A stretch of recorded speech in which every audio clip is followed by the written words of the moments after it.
the great numbers. Seagrasses and mangroves and salt marshes cover less than 2% of the ocean floor, but they absorb carbon 10 times faster than tropical forests. We know how important the carbon pump is to move 10 gigatons of carbon to the deep sea every year. We know all of this. But I'm going to follow in the lead of Cabinet Secretary Ali Joho. And if 80 is the new 55, as Secretary Kerry said this morning, those of us in our 50s are teenagers. And like every good teenager, I'm going to rebel and I'm going to disagree with something that Secretary Kerry said. He said this morning, we cannot take a victory lap when it comes to work on the ocean. Well, I disagree. I think we need to take a victory lap. And we need to do it for 3 reasons. The first is that the ocean is on the climate agenda. It is on the development agenda. It is on the agenda of every government, whether or not they are coastal, whether or not they are a small island, whether or not they are land-linked without direct access to the ocean, because the ocean matters for everybody.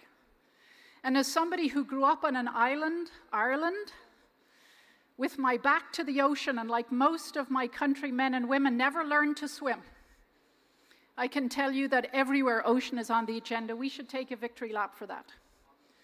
The second reason we should take a victory lap has to do with the fact that finally, everybody has accepted that in the fight against climate change, nature is the most affordable and most available technology to adapt to the adverse impacts of climate change. We know how important mangroves are to absorb wave energy during storms. And unlike concrete infrastructure that simply isn't going to be available everywhere, isn't going to be available to the remote dispersed coastal communities or island nations, natural infrastructure accrues value over time, because not just do those mangroves protect local communities and their assets from sea level rise and from storm energy, they also nurse fisheries. This is a huge victory that natural capital is accepted as an affordable and available technology against the ravages of climate change. And the third reason we should take a victory lap, probably the reason I was invited here, and despite what you hear, there is increasing investment going into the ocean. Just at the World Bank Group alone in the last 5 years, we've almost doubled our investment on our public sector balance sheet from less than $6 billion to over $11 billion. On our private sector balance sheet, we're investing over $2 billion in the small and medium-sized project developers who are building nature-based businesses in the ocean. Money is flowing. Money is flowing in the bond markets. In 2022, when the International Capital Markets Association, with support from the International Finance Corporation and other partners, launched the Blue Bond Guidelines, there was less than $3 billion of blue finance in the bond markets. Today, there's more than $18 billion worth of issuances. Money is moving. And here's why the money is moving. First, there is increasing trust in the numbers. There is more accurate, accessible, and affordable data. And there are measuring, reporting, and verification infrastructure around that data, so investors know where money is moving, they know where opportunities are, and they know where outcomes are happening. The second reason money is moving is there's a better pipeline of deals at the seascape level. And that is built on the relay race that together philanthropic capital, together with government financing, international public financing from MDBs and others are coming together to build the foundational infrastructure, cold chain infrastructure, for example, for fisheries and aquaculture, and the enabling regulations that set predictable rules of the game that attract private capital and make it easier for project developers to build. And so there are more micro, small, and medium-sized local project developers who are building attractive deals that are attracting money. The third reason that there's more money in the ocean is that there is more credit available at cheaper prices in local currencies. In your local money markets, where most of us go and find our money. Most of us don't go to the World Bank for our money, we go to our local bank. And increasingly, their loan officers have a better understanding of new ocean technologies, new ocean approaches, the market size of nature-based businesses that together make it much more attractive to lend in this sector. And then finally, what's attracting more money into this sector is the fact that there is growing global governance, whether it's because of BBNJ, whether it's because of the fisheries agreement in the World Trade Organization, whether it's because the building consensus around the need to do something about plastics pollution. This is making a huge difference, and together, this is why we need to take a victory lap. Because we're at a moment in time when we are moving beyond simply financing blue projects to beginning to see the emergence of blue economies. And at the nexus of climate and ocean, that really is good news that we need to celebrate. Asante Sana.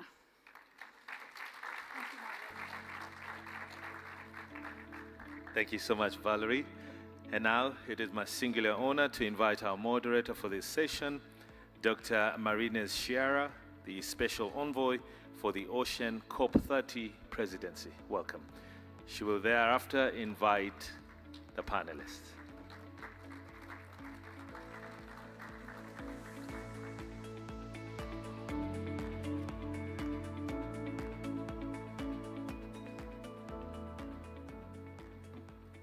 Thank you. Good afternoon, Excellencies, distinguished colleagues, partners, and friends. Thank you for inviting me to moderate this session. To begin our plenary tree, I would like to invite to join us at the stage the following distinguished panelists. Dr. David Obura. He is the chair of the Intergovernmental Platform of Biodiversity and Ecosystem Service and founding director of CORDIU, East Africa. After 30 years of research on coral reefs and climate change, spanning the Western Indian Ocean and globally, his focus is now on bridging science policy society gaps to help countries pivot towards sustainable futures. Thank you, David. Dr. Wilbert Otichilu is governor of Vihiga County, Kenya, and chair of the Environmental, Forestry and Climate Change Committee of the Council of Governors, with more than 30 years of experience in natural resource management, environmental conservation, and geospatial science. He has held senior positions in national government, international organizations, and the United Nations systems. Ms. Astrid Bergmo. She is a senior official in Norway's Ministry of Foreign Affairs, with previous leadership roles in the Ministry of Energy and of Justice and Public Security. A lawyer by training, she has extensive experience in public policy, government affairs, and international cooperation. She is married and has 2 children.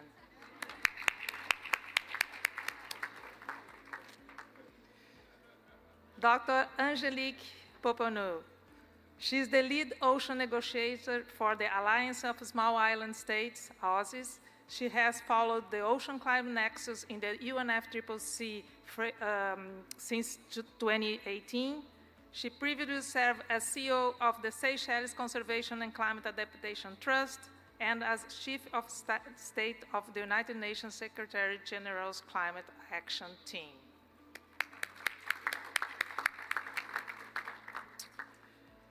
Mr. Vidar Helgesen, he is the Executive Secretary of UNESCO Intergovernmental Oceanographic Commission and one of the leading voices in international ocean policy. He previously led the high-level panel for a sustainable ocean economy, served as Norway's Minister for Climate and Environment, and was Executive Director of the Nobel Foundation.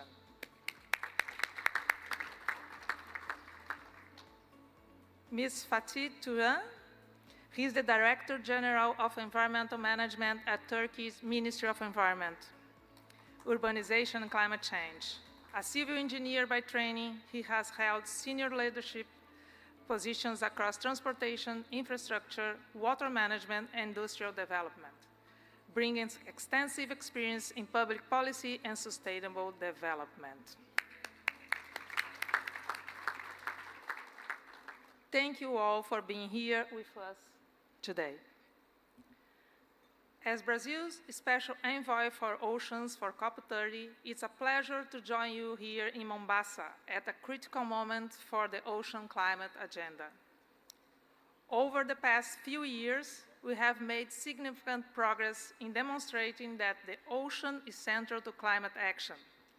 Health, marine and coastal ecosystems support biodiversity, food security, livelihoods, economic development, and resilience to climate change. They are among our most effective nature-based solutions, delivering benefits for both adaptation and mitigation. At COP30, we worked to strengthen the recognition of ocean-based climate action through the Blue Package and through growing engagement across the UNFCCC process. The Ocean Agenda is advancing through both the Climate Action Agenda and, we hope, through the negotiations process.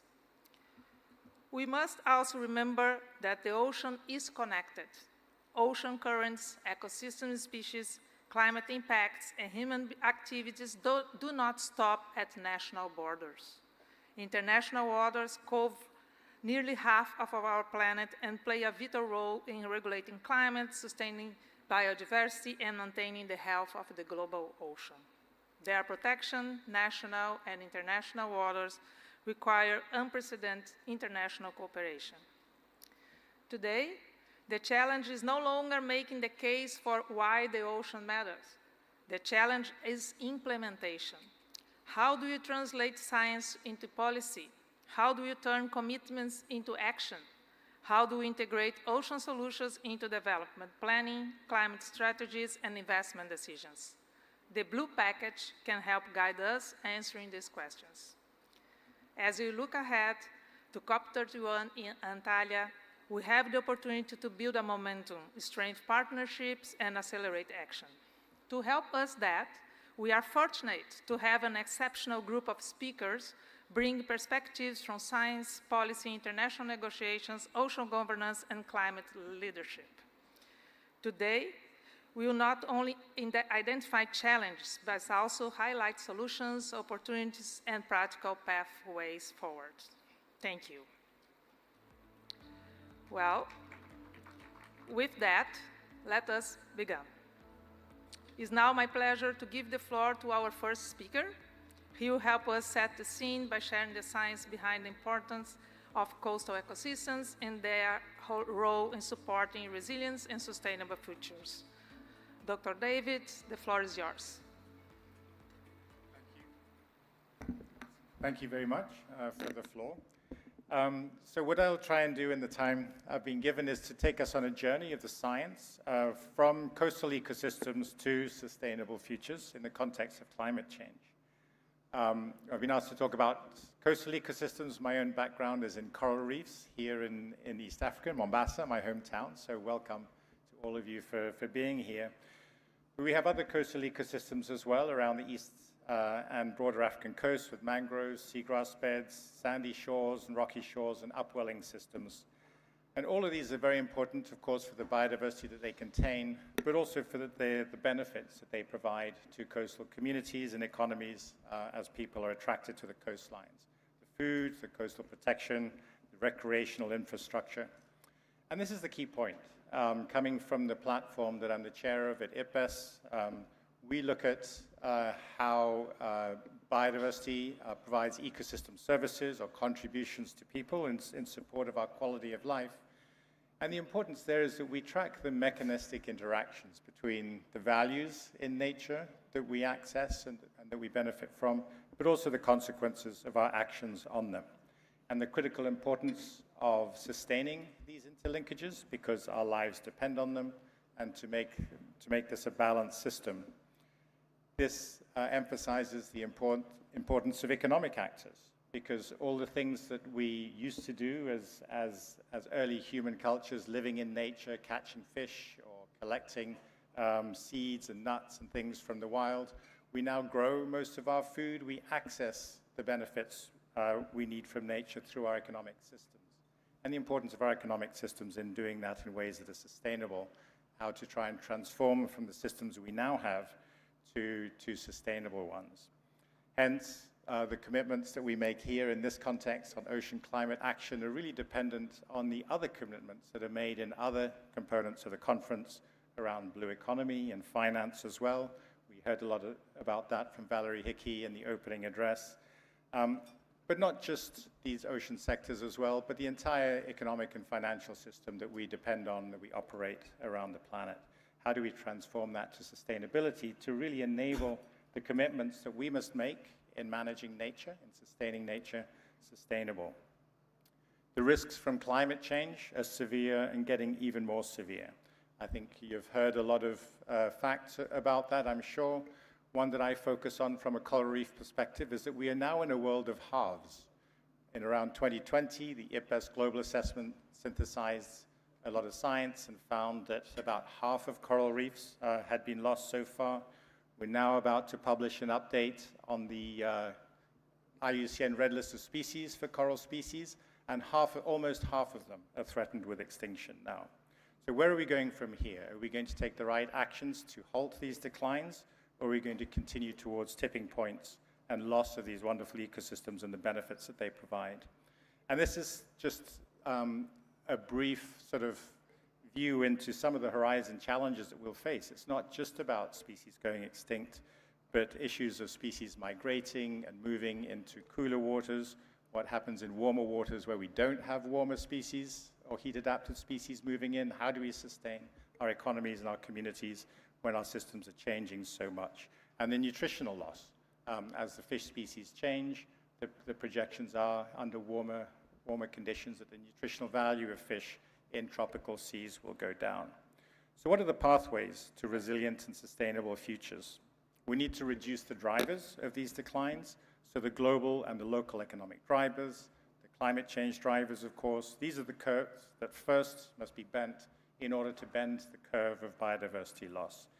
We need to invest in maintaining and rebuilding nature. Of course, the Global Biodiversity Framework and its targets are critical there, on restoration and on protection as well. The 30 by 30 target is critical, but also in the context of sustainable use and the livelihoods that communities and coastal economies must maintain as their ecosystems are changing around them. What are relevant local and cultural approaches that we can develop, that we can innovate with, that we can collaborate with communities to identify solutions. And then finally, there's a strong equity lens on climate change and ocean solutions that I'm sure we'll hear a lot about in commitments, that if we just move towards greater equity and justice, we will begin to resolve the challenges that we face, because it's not just about assuring the floor of incomes and benefits that people get, but also addressing the ceilings and making sure that certain people are not consuming so much that there isn't enough available for other people as well. So welcome the discussion that we'll have in this panel in terms of identifying what are the solutions to the ocean climate nexus that we are facing. Thank you very much. Thank you, David. Thank you very much. And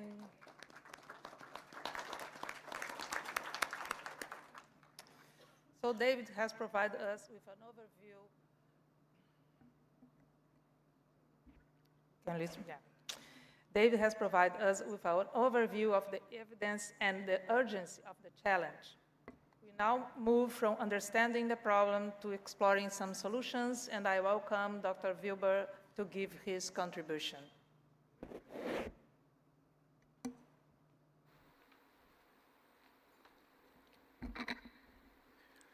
Our moderator, fellow panelists, distinguished delegates, ladies and gentlemen, oceans face two interlinked and escalating threats. This is climate change and pollution. Climate change is already reshaping marine and coastal environments. Rising sea temperatures cause coral bleaching and reef degradation.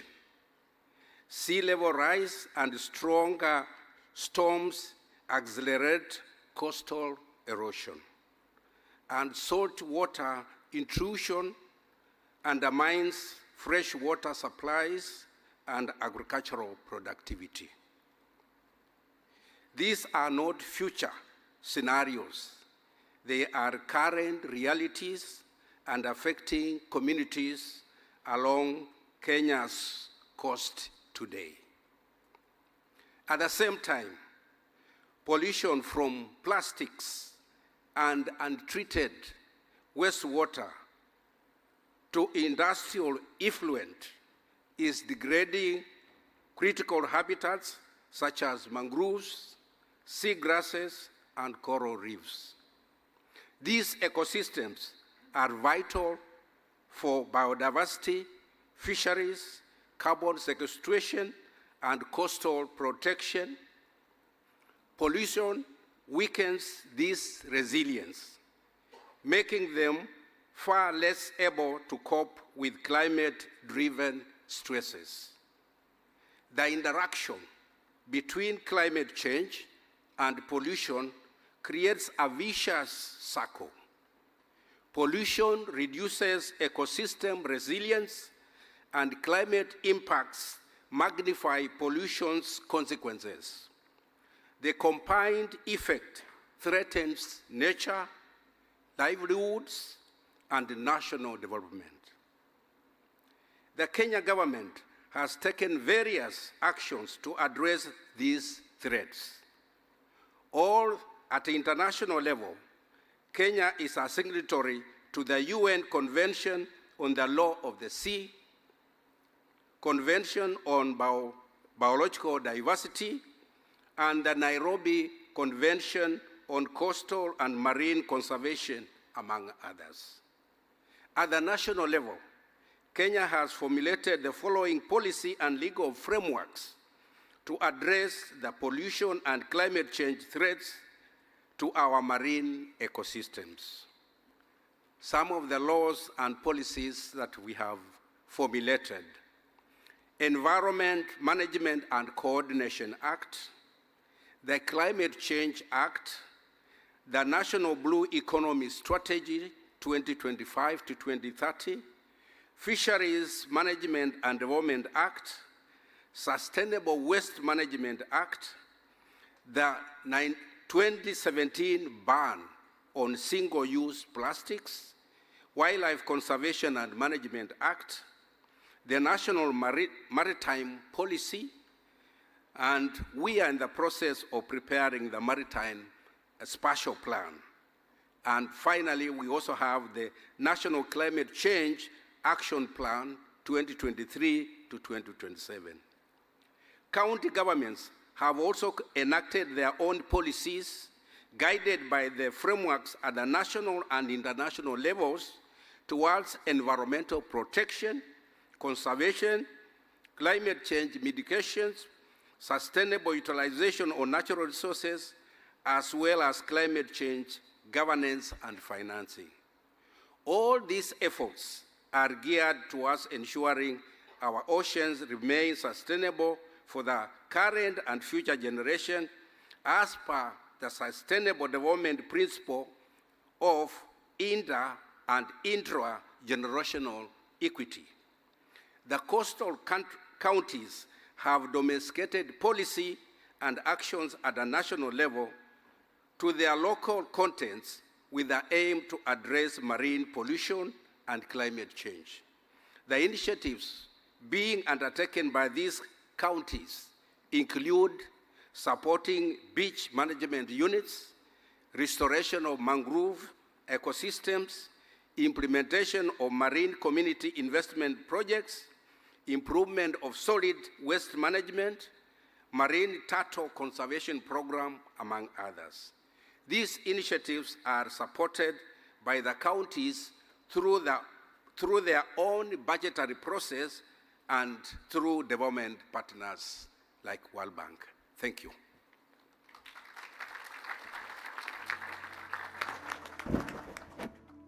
Thank you very much, Governor.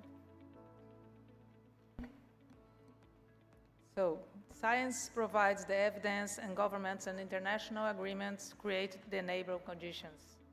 Successful ocean climate action depends on these solutions, how these solutions are integrated into planning, governance, and development strategies. This brings us to our next speaker, Ms. Astrid Bergman.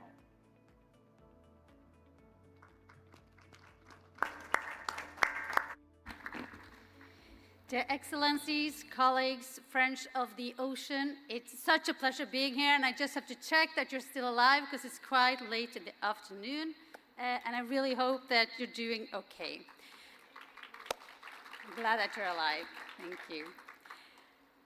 You all know quite a lot about me after that resume, but what you don't know, what you didn't say, is that I grew up by the sea on the west coast of Norway. And as often as I can, even though I live in Oslo, I go back and I bring those two kids that you already know that I have, so that they can swim in the sea. So for me, all this work we are talking about, everything we're doing these days is close to my heart. It's reality, it's concrete, it's not just something out there we do to be good or get like a star or whatever. It is fundamental. And in this context, we know, all of us, that there is a close link between the climate, biodiversity, and the ocean. That means that we need a coordinated and cross-sectoral approach. The high-level panel for a sustainable ocean economy, which is co-chaired by my Prime Minister Støre and President Whips of Palau, has focused much of its work on the ocean-climate nexus. The panel has commissioned work showing that ocean biosolution can deliver up to 35% of the annual greenhouse gas emission cuts needed by 2050 to limit warming to 1.5 degrees. There are also opportunities for adaptation and resilience, especially in coastal zones. It is possibilities, my friends. So the potential is large, but the question is, of course, how can we accelerate the implementation of ocean-based climate solutions as individual countries and collectively? Stepping up our efforts to advance towards climate-neutral economy is a top priority for Norway. And we believe, as part of this effort, we must also take advantage of the potential found in ocean-based solutions. And I thought I'd just mention 3 of our priorities these days. We are working quite hard to get offshore wind and also floating offshore wind going. And we have high ambitions when it comes to tender areas that are suitable for offshore wind. 30 gigawatts is our goal by 2040. And this is, I don't know how much it tells you. I'm from the energy, I came from the Ministry of Energy before, so for me it's huge, but it is almost as much or about the same amount as we have hydro in Norway. And that is quite big. We are also working on carbon capture and storage. And it's important for me to underline that this is especially on the hard-to-abate sectors. It's like concrete. That is a huge part of our challenge when it comes to climate change. And we know that we will never succeed in the 1.5 degree goal without solving the hard-to-abate questions. And many of you have probably seen PowerPoints on this and look at it as something in the future.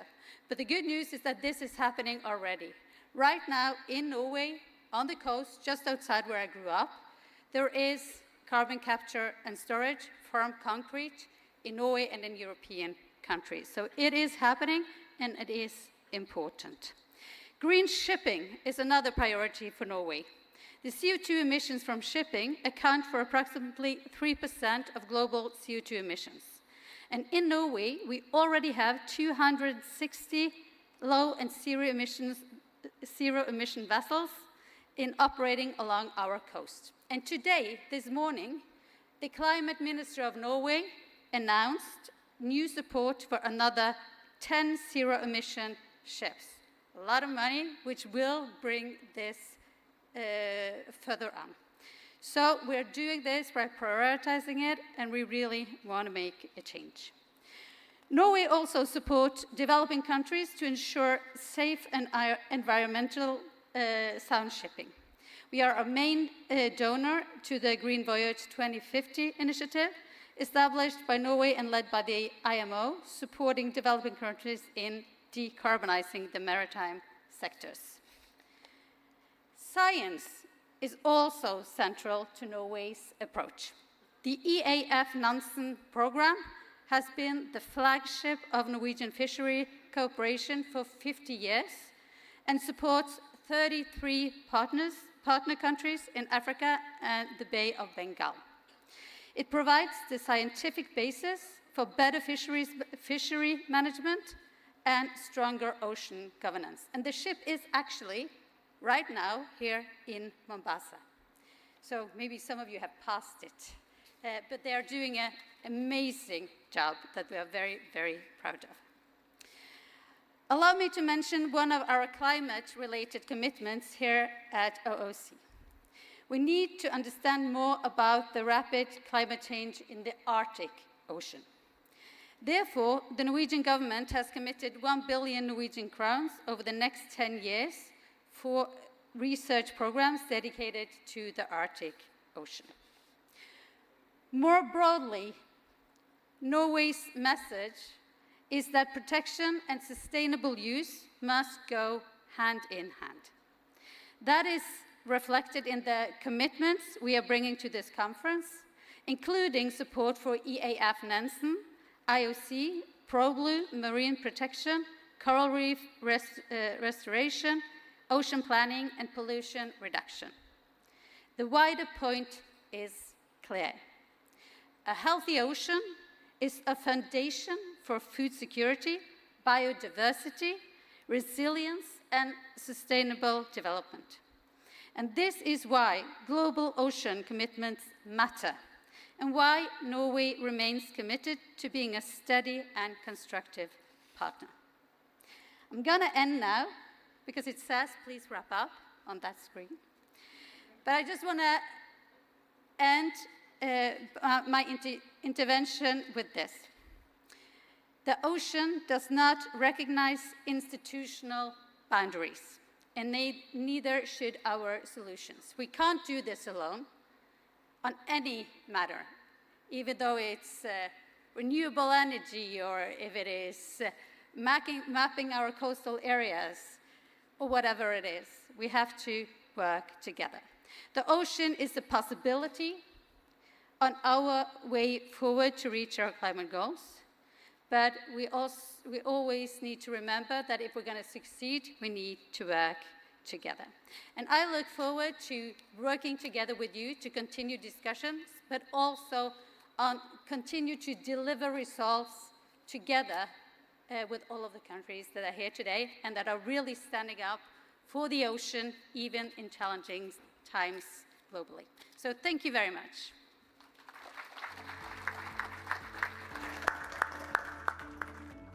Thank you very much, Astrid. You show that national action is essential and that Norway has been on this path. But it must also be reflected in international climate action and ambition. This leads us directly to our next contribution. Angelique, the floor is yours. Thank you very much, Marines. I'll take it from here. So when it comes to international negotiation, and it's really interesting that the Bonn meetings are actually still taking place whilst we're having our ocean here in Mombasa. So Bonn and Mombasa are live. And I remember the days back in 2018, we were sitting on the floors, sitting in circles and corridors, trying to strategize how to turn this preambular language in the UNFCCC convention, as well as the Paris Agreement, into concrete reports by the Intergovernmental Panel on Climate Change, making sure there were dedicated spaces to discuss the ocean climate nexus. We have really come a long way. Today, you don't seem to be the strange, overzealous person who's going around the climate process going, ocean is important. And that's great. And at the same time, we shouldn't take it for granted. We are today in the UNFCCC process where we have a dialogue. Ocean is, and I hope, placed once again on the leaders' agenda. And the clearest evidence is the fact that more than 3/4 of parties have now included at least one explicit reference to the ocean in their nationally determined contributions or their national climate plans. But one thing that really impresses me about the ocean has done something that in the UNFCCC very much struggles to do. And that is to bring people that are usually on opposite side on the same side. It has managed to bring people across region, across usual fault lines, across negotiating blocks, across developing country divides, and managed to make all of us come together around the ocean climate nexus. And one of the things that it has really brought to bear, for me at least, especially as a negotiator on behalf of the Alliance of Small Island States, is really two questions, because of a conundrum that we repeatedly find ourselves in. And the first is, to those of us who say we want to protect the ocean, we know that one of the greatest harms to the ocean is greenhouse gas emissions, warming, acidification, deoxygenation. So if we are serious about the ocean, we must also curb emissions, and we must curb them ambitiously. And to those of us who say we care about the ocean, we cannot in that same breath cut budgets for climate finance. Instead, we must deliver predictable, accessible, and finance that actually reaches all shores.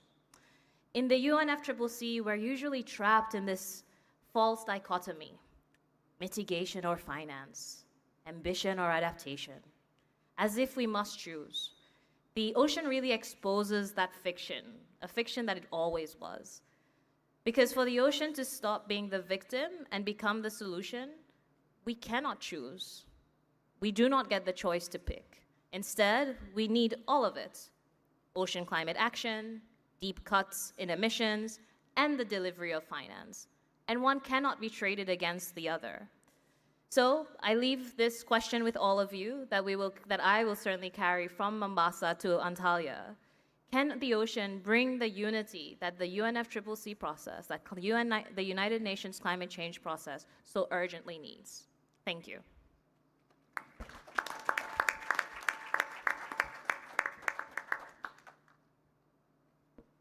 Thank you very much, Angelique. Your remarks remind us the ocean is increasingly becoming as important part of within the UNFCCC, and a very integrated one. That's great. But as ocean climate action gains momentum, we have the fundamental question: do we have the framework to plan and manage our ocean in a sustainable way? To help us reflecting on why evidence-based sustainable ocean planning and management is so needed, it's my pleasure to call our next speaker, Mr. Vida. The floor is yours. Thank you very much. After this lineup of speakers, it's kind of hard to know what's left to say, but let me start by saying that we have enough knowledge to act and we have enough knowledge to plan, even if there is still a lot we don't know. We know, not only from science, but from real life, what is happening, what climate change is unleashing on the ocean. What we don't fully know is the pace, scale, and ultimate consequences of these changes.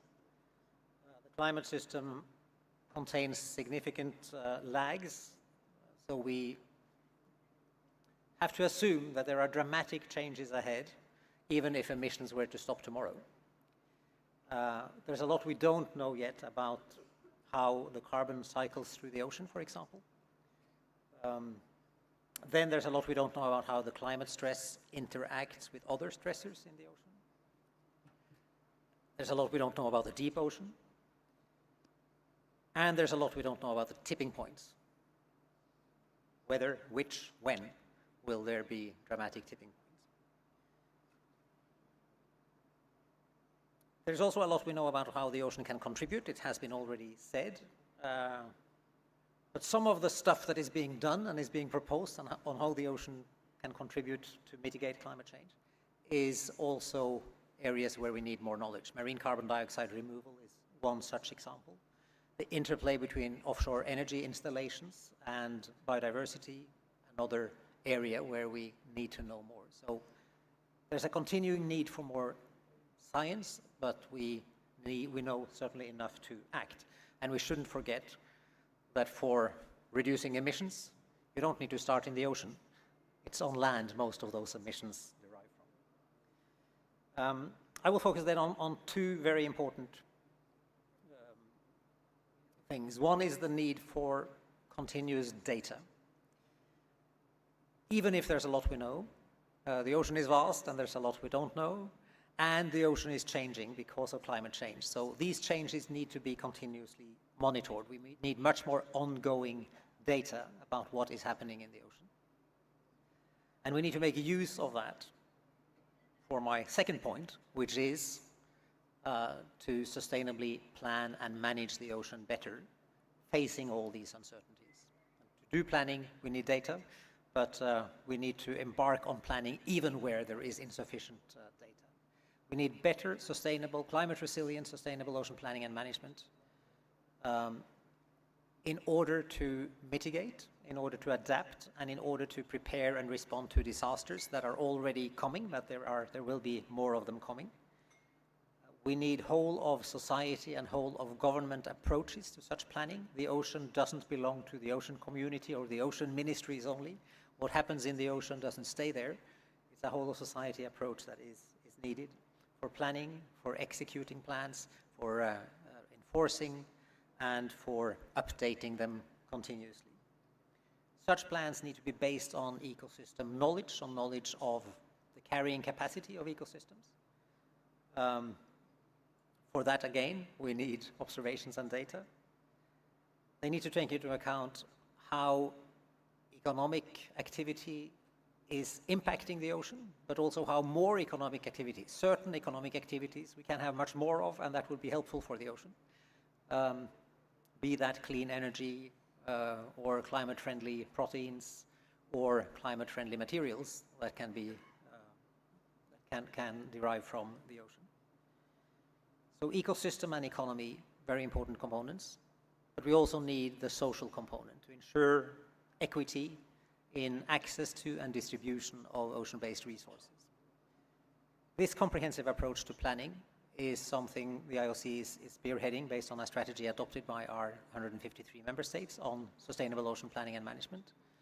We recently announced in Tokyo that we'll be working with, at the Island State Summit, that we'll be working with SIDS over the coming months to develop a platform for supporting such sustainable ocean planning processes. Starting with SIDS, but obviously this is much relevant to other coastal states as well. And I think that approach is necessary to make sure that we have a comprehensive approach, that again, the ocean affairs and climate isn't owned by certain line ministries, but is owned by the one sitting at the end of the table of governments, ensuring you have a whole of government approach. And there's another reason why this is important. We are at a time when multilateral processes are facing difficulties. These are not the best of times for multilateral affairs, even if it's exciting to come to meetings like this with all the activism and the energy. But we know that my friend to the left is going to have a challenge in making progress at COP because the multilateral landscape is what it is. So focusing on what can be done at the country level, based on what we have, based on what we know, and with a push to get even more knowledge for better action. I think that is really, really important going forward. Meanwhile, we should work and strive for multilateral progress, but we can't wait for that to happen. We need that action at the country level, and for that we have to plan, we have to put our energies exactly at that national level, and we need to work together between countries to support each other in that endeavor. Thank you.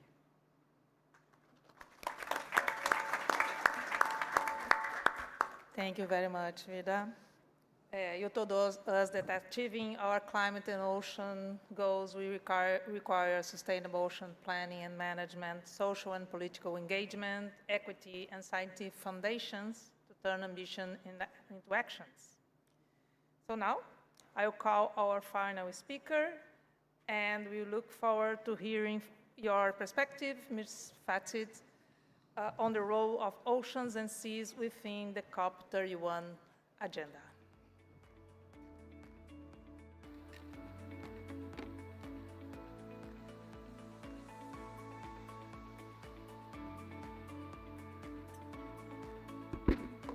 Good afternoon. Dear moderator and distinguished panelists, distinguished delegates, participants, and colleagues, on behalf of President-designated COP31 and the Minister of Environment, Urbanization and Climate Change of Republic of Turkey, I would like to extend my respectful greetings to you all. I'd like to begin by expressing my pleasure in being with you at Our Ocean, Our Heritage, Our Future conference, which is being held for the first time on the African continent this year. I would also like to extend my gratitude to the government of Kenya for hosting this important conference and to all stakeholders who contributed to its organization. Today, we are not only discussing the future of our oceans, but also the future of global climate action.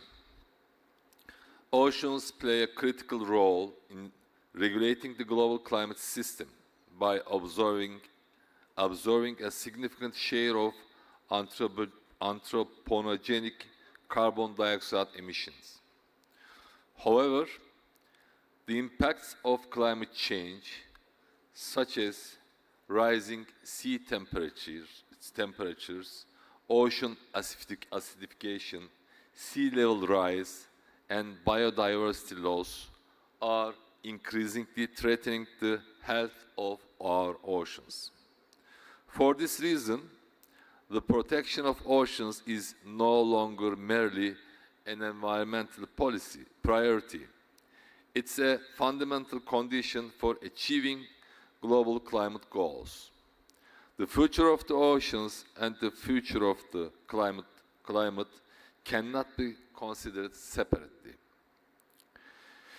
Distinguished participants, as you are aware, we have identified 10 priority areas under COP31 Action Agenda: zero waste and methane reduction, clean energy and electrification, food security and sustainable agriculture, green industrialization, oceans and seas, climate resilient cities, youth engagement and education, dynamic and resilient health system, strengthen synergies among the Rio Conventions, and the climate implementation bridge. These priority areas form a comprehensive framework that addresses different dimensions of climate action in an integrated manner. Our common goal is to accelerate climate action, strengthen cooperation, and deliver results that are reflected on the ground. In this context, Turkey, under the COP31 presidency, considers the ocean and climate agenda as one of its priority areas. This inclusion of oceans and seas among our priorities is not coincidental. As a country surrounded by seas on three sides, we are fully aware of the strategic importance of marine ecosystems for our economic development, social well-being, and environmental sustainability. As we move forward COP31, we will advance work under these priority themes, encourage the formation of new coalitions around global objectives, and operationalize the climate implementation bridge as an effective mechanism for cooperation. Our aim is to deliver a COP of implementation, a COP that turns intention into action, commitments into outcomes, and decisions into tangible change on the ground. In this regard, we are planning to organize a high-level event in our country in August, focusing on only or especially the ocean and seas agenda. This event will serve as an important milestone on the road to COP31, providing an opportunity to strengthen knowledge exchange, foster new partnership, and shape our priorities around a shared vision. We also expect that the initiatives developed and partnerships established in this process will contribute to the Antalya Declaration, which we aim to be one of the key outcomes of COP31. We envision the Antalya Declaration as a strong framework that promotes implementation-oriented cooperation, strengthens collective responsibility, and supports measurable progress. Distinguished participants, the 2026 Ocean and Climate Change Dialogue held in Bonn last week has provided a strong substantive foundation for advancing the ocean agenda towards COP31. The key messages emerging from the dialogue include strengthening adaptation and resilience, supporting science-based decision-making, increasing climate finance, and enhancing the visibility of oceans in climate solutions. We were pleased to see that these messages from Bonn were strongly reflected in our engagements in Mombasa. During Ocean Conference, we had the opportunity to meet with the ocean community and hold several bilateral discussions with stakeholders. For this reason, we view our Ocean Conference not only as a platform for exchanging views, but also as one of the key milestones on the road to COP31. The process from Mombasa to Antalya presents important opportunities for mobilizing finance, strengthening partnerships, and achieving progress on the ground. The most valuable outcome we aim to carry from this process to Antalya is ensuring that the ocean agenda is not limited to negotiation texts, but is supported by investments, partnerships, and results-oriented initiatives. We believe that in the period ahead, we must further strengthen international cooperation to achieve these objectives. Turkey remains committed to working with all stakeholders to place ocean protection at the center of global climate action and to advance this agenda further in the COP31 process. Thank you.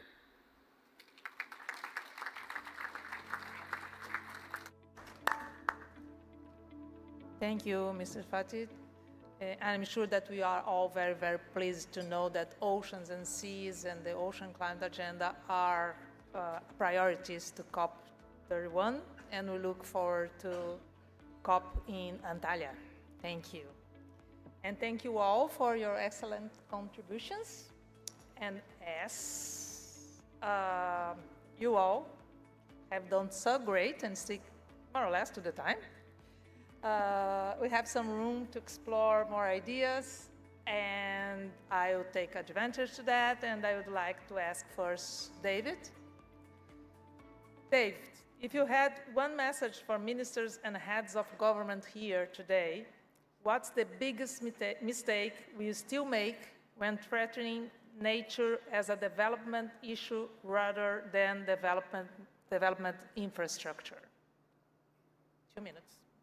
Okay, thank you. So in 2 minutes, very briefly, so as the chair of IPBES, so we don't provide direct recommendations to ministers and heads of government, but we synthesize information and try and provide policy-relevant information to make choices.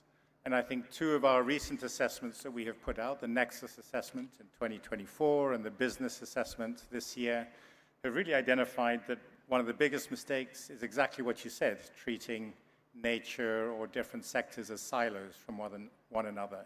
They need to be fully integrated because they have impacts and dependencies on each other.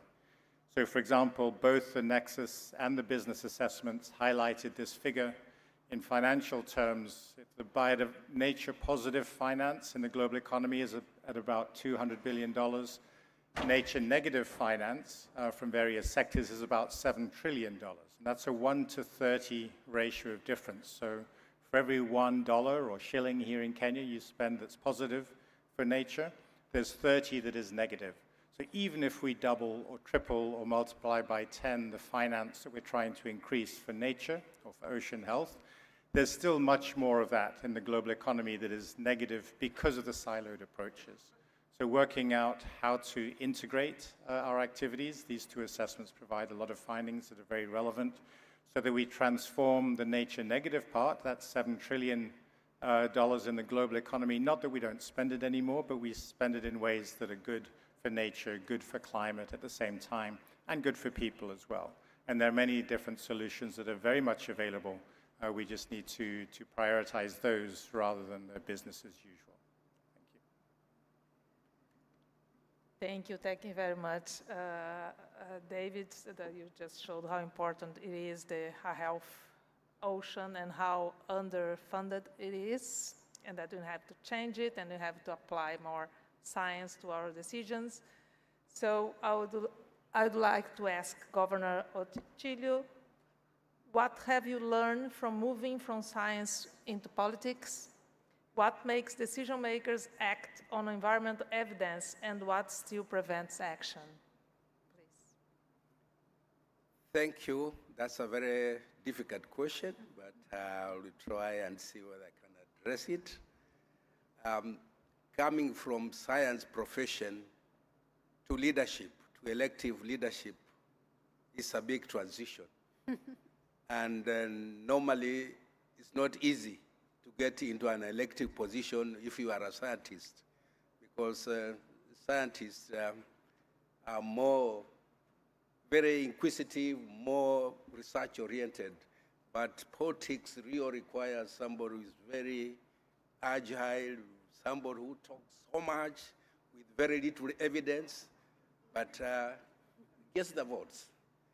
But what I've learned being a scientist is that it's important that we scientists must pick the courage and join elective leadership, particularly getting into parliament, because that's where all the decisions are made. We write very good position papers, sessional papers, but when they get into parliament, majority of the parliamentarians, when they don't understand the documents presented to them, they are usually put aside, and there's nobody to lobby. And so that's why you find most of the very innovative policy papers lying idle in parliaments, and they are not being looked at because there is nobody to move. So you need a champion. So I would say my 20 years I've been in politics as a champion of science. It's been very rewarding. And the most important thing is that once you are there, the other parliamentarians, once they know you are a resource and you are a resourceful person, they will be able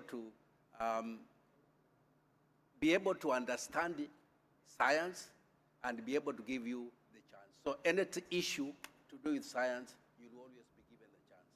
And you have also a chance to negotiate between the parliament and the main ministries, because when the main ministries, they come to present their papers, they are talking to people who do not understand. So it becomes a challenge. So it's been a big challenge, but a very rewarding one. Thank you very much. Thank you very much for being this champion for the science informing decisions. So now I'd like to ask Astrid, what do you think is the most important lesson other countries can learn from Norway's experience integrating ocean management, climate action, and economic development? Oh, wow, it's a huge question. I mean, there's probably a lot countries can learn from us, and we can learn from other countries. And looking at the time, I don't know how deeply I'm going to go into it, but I think what we see in Norway is that we have many different ecosystems along our coastline that stores blue carbon, such as kelp forest. And for us, it's important to map these and to have plans and to see how we can use them in a good way. We also work very closely together with the business sector on getting data and getting information. We regulate So I think this is things we can share experience on and work together on. But yeah, I think I'll stop there according to the time. Yeah.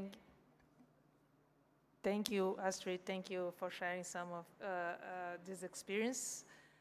And now I go to Angelique. And Angelique, we are seeing more and more ocean reference in the blue and the seas. In your view, what's the next frontier for ocean action within the UNFCCC process?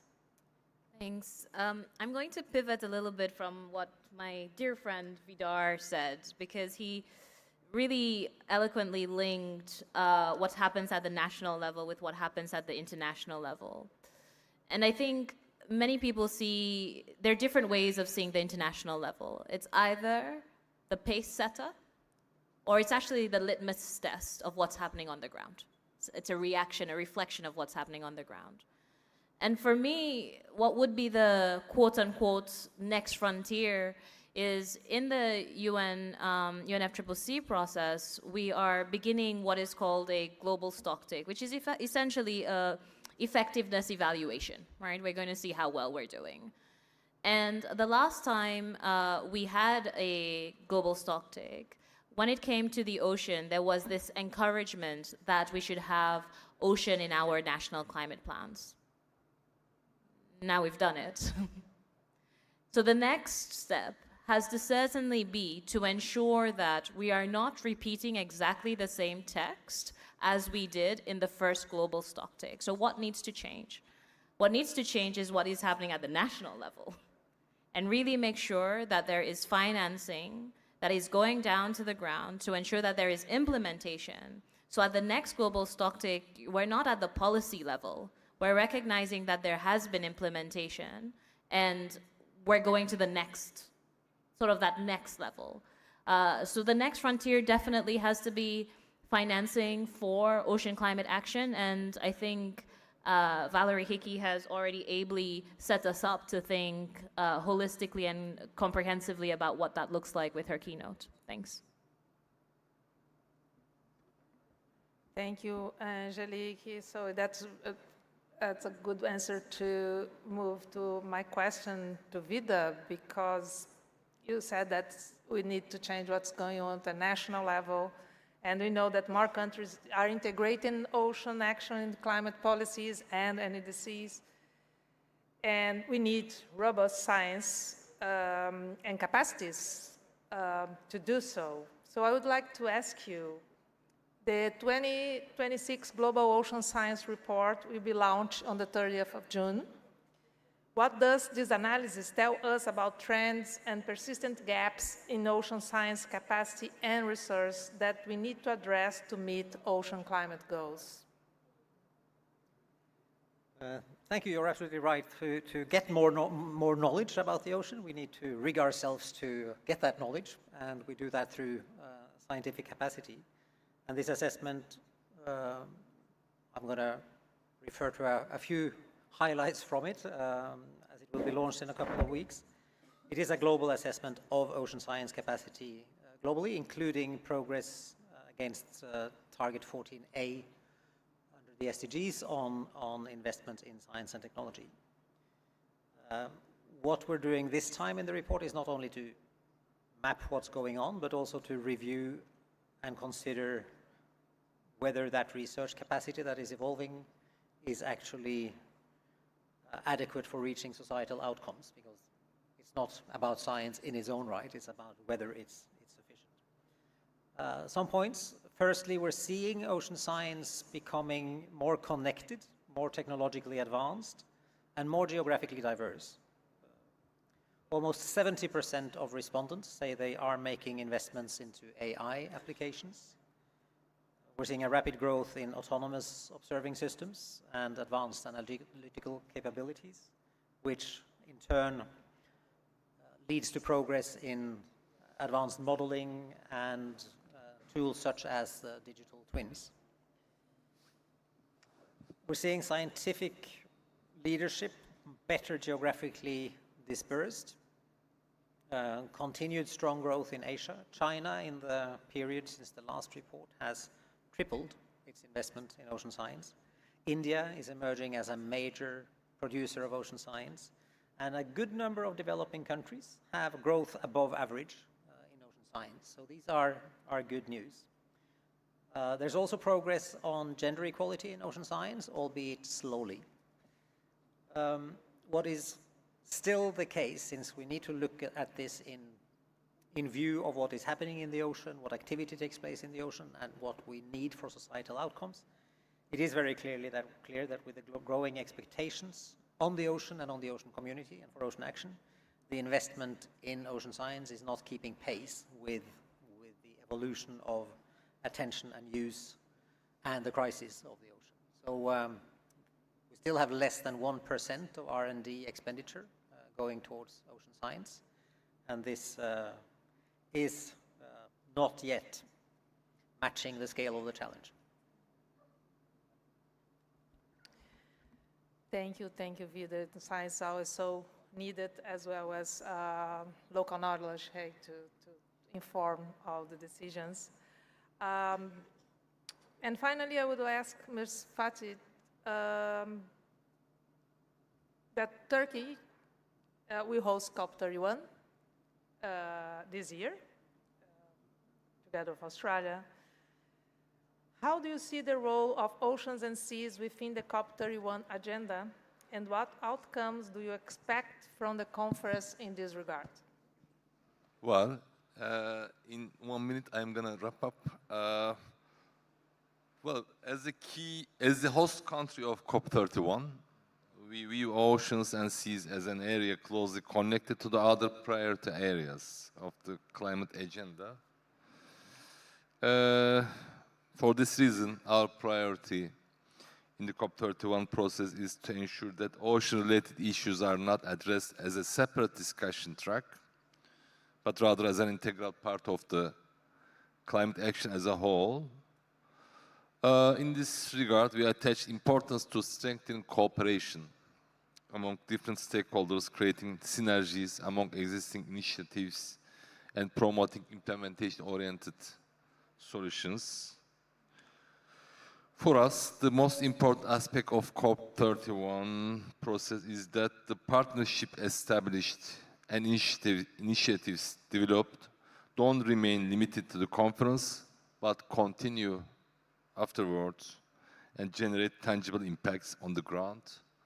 We apply the same approach to the oceans and seas agenda too. Thank you. Thank you, Mr. Owen. And again, we are very looking much forward to COP in Antalya.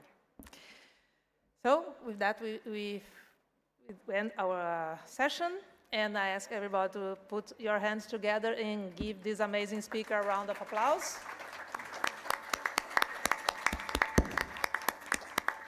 Thank you very much for your contributions, and now we have a photo.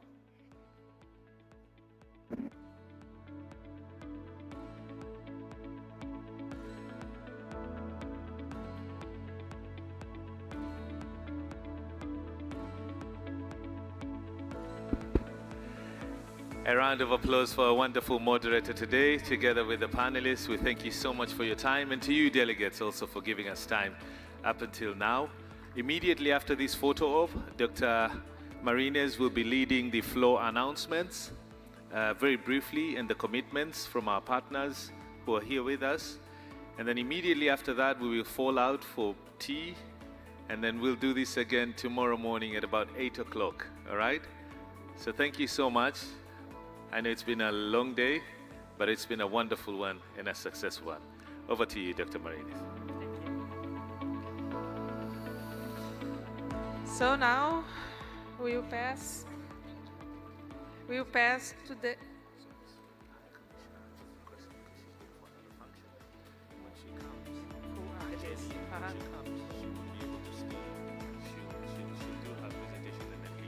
So just tell me when she comes, okay? She's here already? She's the first one? Okay.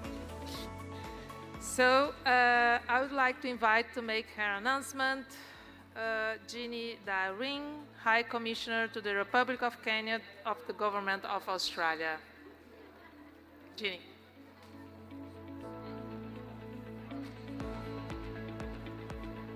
Thank you very much, and thank you for a fabulous panel discussion earlier. That was really interesting, and I will touch on some of the issues that were raised in that panel discussion. I'm from Australia, an island country with the majority of our population living around the coast. So the ocean is something we care deeply about and are very invested in. And we've long been a leading advocate for international efforts to advance marine conservation in the Antarctic and the Southern Ocean region, which are to the south of our country. And I want to highlight our continued substantive investment in this vital region, particularly in science capability and in our shared global future. Australia is investing new funding of 208.8 million Australian dollars over 7 years from 2025-26 to support dozens of new technical and scientific jobs to deliver the additional marine science voyages, more research through the Australian Centre for Excellence in Antarctic Science and the Australian Antarctic Program, and ongoing access to this vital region, including more days dedicated to marine science for RSV Nuina, which is one of the most advanced polar ice-breaking research ships in the world. All of this work will contribute to the UN Ocean Decade. And ultimately, better understanding Antarctica means better understanding climate change and its impact on our ocean, our economy, and our communities. And that's why Australia and our Pacific partners are working hand in hand to elevate the priorities of the Pacific Partnership, including amplifying the ocean climate nexus, keeping 1.5 degrees Celsius within reach, and enhancing access to finance. And we're working closely with the governments of Tuvalu and Fiji to deliver a Pacific pre-COP with leaders events in October ahead of COP31 in Turkey in November. The pre-COP is a critical step in the UNFCCC process, and hosting it in the Pacific provides a powerful platform to amplify Pacific voices, leadership and solutions to the climate crisis, and ensure that lived experience informs climate negotiations. We intend to build on the strong ocean foundations established through previous UNFCCC COPs, recognising that much of the momentum has historically been championed by Pacific Island countries, other small island developing states, and we heard that earlier on the panel, Indigenous people, local communities and civil society. We understand that parties are seeking to better integrate the ocean into UNFCCC processes to strengthen alignment between mitigation, adaptation and ocean action, and crucially to shift from dialogue to implementation. And we also heard a little bit about that on the panel. From our consultations to date, 5 priorities are emerging. 1, raising global understanding of ocean climate linkages. 2, improving access to finance for ocean-based solutions. 3, supporting implementation of existing commitments. 4, better linking the UNFCCC Ocean Dialogue to negotiation processes. And 5, embedding the ocean in the next global stocktake. This is about making ocean and climate action practical, investable, and scalable. I encourage all of you to share these messages with your teams and networks, particularly those engaged in the UNFCCC process.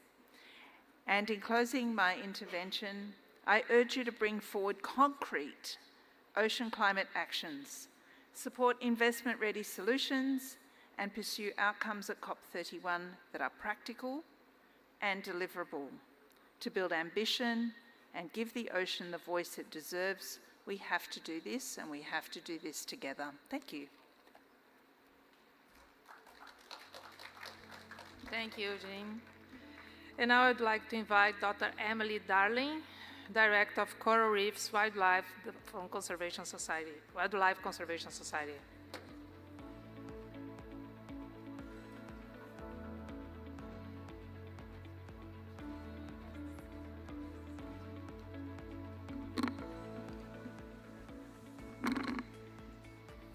Thank you. I'm Dr. Emily Darling, Director of Coral Reefs at the Wildlife Conservation Society. For 2 years, most of the world's coral reefs have been living through a climate heat wave and a mass bleaching event, the longest and most severe on record. And with a strong El Nino now building again, the heat is not done with us yet. So it is easy to talk about coral reefs as an ecosystem in crisis without in future, but that is not the whole story. There is still time to act, and every fraction of a degree of warming we avoid buys coral reefs more time to survive and adapt. Last year, 15 countries, including many of you here today, came together to join the high-level political commitment for climate-resilient coral reefs, launched 1 year ago at the 3rd UN Ocean Conference. Protecting these reefs is now one of the highest impact actions we can take, and I would like to acknowledge Australia, the Bahamas, Belize, Brazil, Fiji, France, Indonesia, Madagascar, the Maldives, Palau, Panama, Papua New Guinea, Solomon Islands, Tanzania, and Vanuatu. When governments signed the commitment, they pledged to integrate coral reefs into their national biodiversity and climate strategies, prioritize climate-resilient reefs within their 30 by 30 agendas, strengthen national action plans and monitoring, reduce pollution and destructive fishing, mobilize financing, and partner with local communities so solutions are equitable and place-based. And today, I am announcing that the coalition grows. Kenya, Comoros, the Dominican Republic, Mexico, and the United Kingdom have signed on to the commitment this week at our Ocean Conference, alongside more than 30 supporting organizations. I want to recognize our host, Kenya, in particular. As Principal Secretary Dr. Festus Ngeno shared when announcing Kenya's commitment, our reefs are not postcards from the coasts, they are lifelines for the people, sustaining over 500,000 livelihoods along this coast alone. That brings us to 20 governments who have now joined the high-level political commitment for climate-resilient coral reefs. But only 28% of science that has identified climate-resilient reefs are currently protected, and the action now needs to follow the science. Here at the 11th Our Ocean Conference, WCS, alongside WWF and TNC, are launching Our Reefs, Our Future, a global campaign calling on every coral nation to match this ambition with action. Our pledge as part of that campaign is this: to have 31 countries, representing more than 80% of the world's coral reefs, sign and take action towards achieving the high-level political commitment for climate-resilient coral reefs by UNFCCC COP31, or 31 by 31. On behalf of my WCS colleagues, I am honored to close with the words of Principal Secretary Ngeno, spoken here yesterday. They capture exactly what this moment demands. In his words, "This cannot be a signal of good intentions. It must be a binding signal of political will. We need a financing revolution. Reef conservation funded by a budget line, not a brochure. Treated as a climate investment, not charity, because our destinies are tied to the future of this ecosystem. This is the turning point. This is the moment we stop mourning what we've lost and start funding what we can still save." Thank you.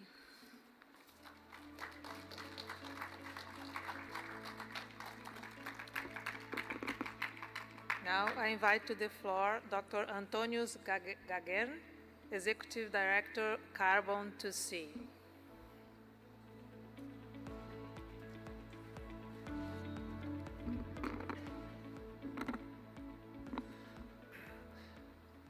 Thank you to our hosts and esteemed delegates. Thank you for the opportunity to share this commitment here today. My name is Antonius Gagern, and I'm the Executive Director at the Carbon to Sea initiative. We're a philanthropy that is singularly focused on evaluating the desirability and feasibility of ocean-based CO2 removal pathways. Today, Carbon to Sea is committing $5 million to expand a global field research network for the responsible study of ocean alkalinity, which is one of the most promising ocean-based CO2 removal pathways that mimics a natural process to remove CO2 from the atmosphere.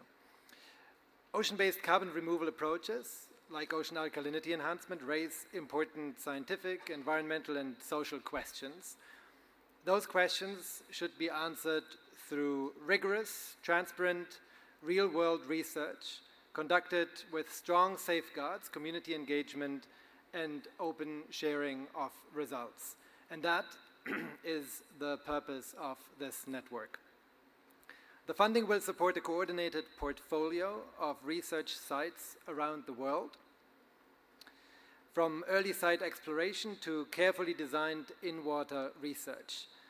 The goal is to generate the evidence needed to evaluate ocean alkalinity enhancement across diverse ocean environments and community contexts, including its safety, effectiveness, technical feasibility, and governance requirements. The network will also create a first-of-its-kind program to accelerate learning across research sites, strengthen scientific collaboration, improve comparability of data, and help establish higher standards for responsible ocean climate research. Carbon2Sea invites additional funders, governments, and research partners to join in expanding the network's geographic and scientific reach so that decisions about ocean-based carbon removal are guided by the best available science. Thank you.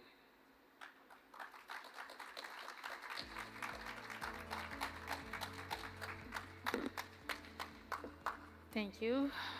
Now I invite Mohammed Yusuf Ghani, Executive Director of the Indigenous Peoples Climate Change Watch. Is Mohammed here? No? So then I pass to Dr. Marian Swala, Director and Ocean Climate Innovation Fellow from Ocean Climate Innovation Hub, Kenya, Ufukwe Marine Center.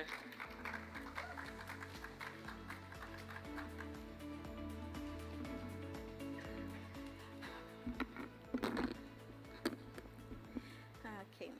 Distinguished delegates, colleagues, and partners, on behalf of the Ocean Climate Innovation Hub Kenya and our partners across Africa and around the world, I am pleased to announce a new commitment to build an African marine carbon dioxide removal partnership and development of an African marine carbon dioxide removal roadmap.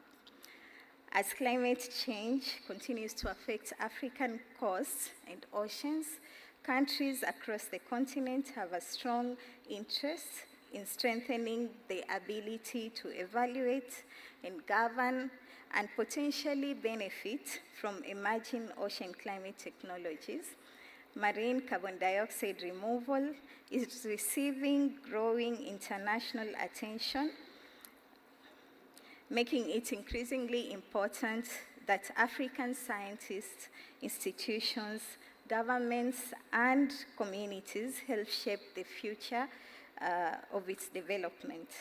This commitment brings together African universities, research institutes, innovation hubs, policymakers, and civil society to strengthen the continent's capacity to advance marine carbon dioxide removal, research, and governance in accordance to African priorities and sustainable development objectives.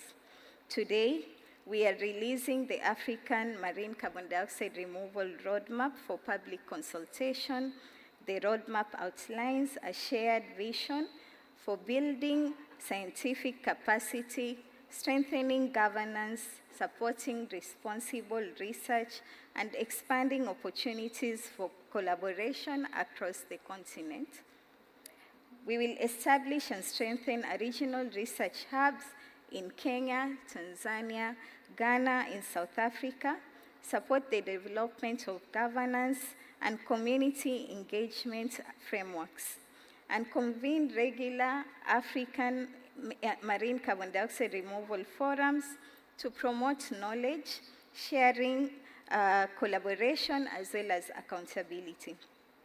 The partnership is anchored by the Technical University of Mombasa, Stellenbosch University, University of Cape Coast in Ghana, and University of Dar es Salaam. The ocean, and as well as the Ocean Climate Innovation Hubs across Africa, with support from international partners, including Ocean Visions and Carbon to Seas initiative. Kenya is proud to help lead this effort from Mombasa, an emerging center for ocean climate innovation. The partnership will be supported by the newly established Center for the Assessment of Emerging Climate Technologies, which will serve as a platform for scientific cooperation, policy dialogue, and capacity development across Africa. Our goal is to ensure that African institutions, governments, scientists, and communities are active participants in shaping the future of marine carbon dioxide removal research and governance. We invite governments, research institutes, development partners, philanthropists, and civil society organizations to engage with the roadmap consultation and join us in building an African-led pathway for responsible ocean climate innovation. In the next 5 years, we will be raising $7 million to support all of these efforts. Thank you.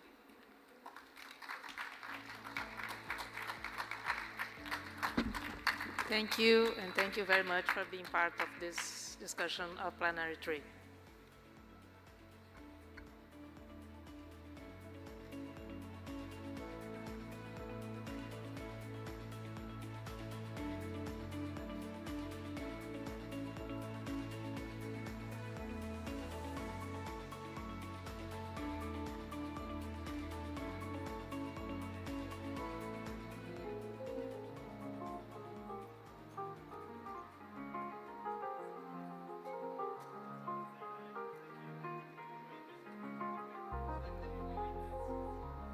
Seed boy, Manza Kamalion.